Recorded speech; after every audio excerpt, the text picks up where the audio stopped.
नमस्कार, आज बनवूया चविष्ट मऊ लुसलुशीत करायला अगदी सोपी अशी तीळ टाकून केलेली वांग्याच्या भरिताची रेसिपी बघूया। लागणारे सर्व साहित्य डिस्क्रिप्शन मध्ये दिले आहे। प्रथम कांदे, टोमॅटो, कोथिंबीर कापून आणि मिरची, लसूण, आलेची मिक्सर मधनं पेस्ट करून घ्यायची। भरताची वांगे स्वच्छ धुवून त्याला चहू बाजूने तेल लावून चाकूने 2-3 चिरा पाडल्यामुळे आतपर्यंत लवकर भाजली जातात। नंतर गॅसवर वांगे चहू बाजूने मऊसर होईपर्यंत भाजून घ्यायचेत।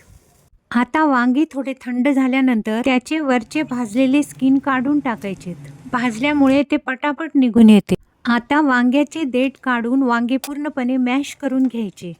आता फोडणीसाठी गॅसवर कढईत तेल गरम झाल्यानंतर त्यात मोहरी, जिरे, तीळ, कढीपत्ता टाकून परतून घ्यायचे व लसूण मिरची पेस्ट टाकून व कांदा टाकून कांदा गुलाबीसर होईपर्यंत परतायचा। गॅस लो फ्लेमवर ठेवून हिंग, हळद व सर्व मसाले टाकून परतायचे।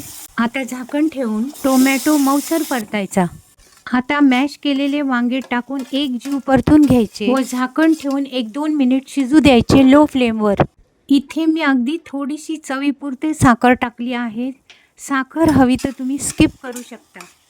छान चविष्ट झटपट तयार होणारे वांग्याचे भरीत रेडी। भरीत भाकरीचे कॉम्बिनेशन खूपच छान लागते। शिवाय टिफिन, लंच, डिनरला पण उपयोगी असते। तुम्ही पण बनवा, मनसोक्त खा, आनंदी रहा। रेसिपी आवडल्यास लाईक अँड सबस्क्राईब करा। धन्यवाद।